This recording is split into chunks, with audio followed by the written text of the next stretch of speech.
السلام عليكم ورحمة الله وبركاته. موعد مباراة نادي الأهلي السعودي وكاواساكي الياباني في نهائي دوري أبطال آسيا للنخبة، وتبدأ يوم السبت الموافق 3 من شهر مايو، وتبدأ في الساعة 7:30 مساء على ملعب مدينة الملك عبد الله الرياضية. المواجهات المباشرة بين الناديين: نادي الأهلي السعودي لا شيء، نادي كاواساكي الياباني لا شيء، ولا تعادل بين الناديين.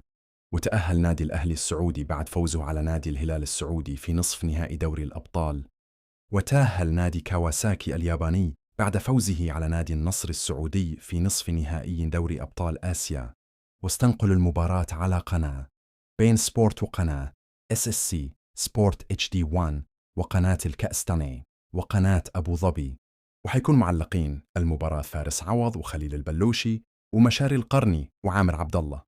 ولا تنسى الاشتراك في القناة ليصلك كل جديد.